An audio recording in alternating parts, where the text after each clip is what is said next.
Hello students, I hope you all are doing great. I'm your teacher for today and my name is Rupa. We are going to learn chapter 4 today and that is States of India. India में जितने भी राज्य हैं आज इस chapter में हम उनके बारे में पढ़ेंगे. We have learnt that India is a vast country. The population of India is 1.22 billion till 2012. People living in different parts have different problems. In one part, there may be shortage of water. In some other part, the problem could be floods. Some parts grow enough grains, vegetables and fruits, but some parts may not be able to grow enough food. It is not possible for one authority to look after all matters. Some matters are common to all. The whole country must have the same coins and currency. Otherwise, it would be very difficult for people to travel from one place to another. We have a government at the center to look after matters like currency, railways, defense of the country against invaders and many other subjects. तो यहाँ पे हम क्या देख रहे हैं कि हमारा देश जो है वो बहुत बड़ा एक देश है. It is a very vast country और जो population है यहाँ की that is 1.22 billion. अलग अलग प्रांतों में अलग अलग लोग रहते हैं और कहीं पर पानी की शॉर्टेज हो सकती है. अलग अलग देशों में अलग अलग प्रांतों में अलग अलग प्रॉब्लम्स होती है, जैसे कहीं पर पानी का शॉर्टेज है, कहीं पे फ्लड्स है, कहीं पर इनफ ग्रेन्स नहीं है, जहाँ पे जमीन जो है वो उपजाऊ नहीं है. एंड सम पार्ट्स में not be able to grow enough food. एक अथॉरिटी के लिए ये जरूरी नहीं है कि वो सारे मैटर्स देख सके, जैसे कि हम यहाँ पे देख रहे हैं. So some matters are common to all, जैसे कि पूरे देश में एक ही तरीके के सिक्के यूज किए जाते हैं.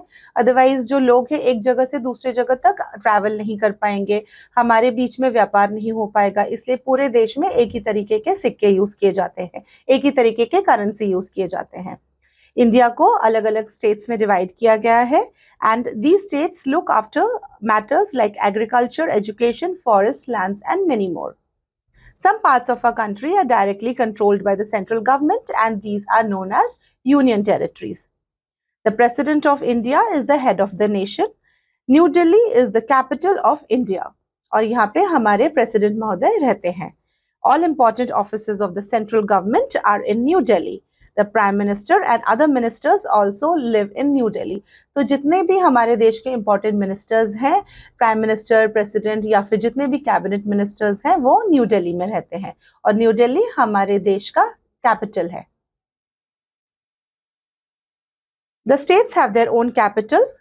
The state government is headed by a governor, chief minister and other ministers of the state government who live in state capital.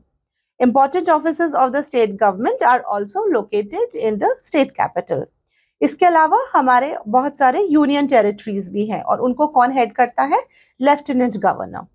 The name of states and their capital. So इस आगे इस पूरे list में आप देख सकते हैं अलग अलग स्टेट्स और उनके अलग अलग कैपिटल, जैसे कि आंध्र प्रदेश का हैदराबाद है, बिहार का पटना है, हरियाणा का चंडीगढ़, गुजरात का गांधीनगर और इस तरीके से हमारे देश में जितने भी स्टेट्स हैं उनके सारे कैपिटल यहाँ पे दिए गए हैं और आपको इनको याद करना है बिकॉज ये बहुत ही जरूरी इंफॉर्मेशन है.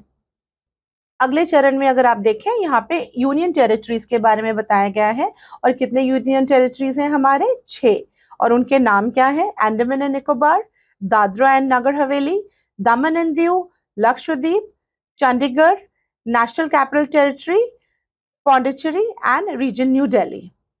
सो इस चैप्टर में बच्चों हमने क्या पढ़ा? हमने ये देखा कि इंडिया हमारा देश जो है वो बहुत बड़ी कंट्री है और उसमें अलग अलग प्रांत है, अलग अलग स्टेट्स हैं. प्राइम मिनिस्टर हमारे और बहुत सारे जो कैबिनेट इंपॉर्टेंट मिनिस्टर्स हैं, कैबिनेट के इंपॉर्टेंट मिनिस्टर्स हैं. स्टेट गवर्नमेंट के जो मिनिस्टर्स हैं वो अपने अपने स्टेट्स में रहते हैं, लेकिन प्राइम मिनिस्टर, प्रेसिडेंट और ये सारे जो कैबिनेट मिनिस्टर्स हैं ये दिल्ली में रहते हैं जो कि हमारे देश की राजधानी है. And central government looks after all the matters of the country. That was all for this chapter. I hope you enjoyed it and please do not forget to take the tests following. Thank you so much.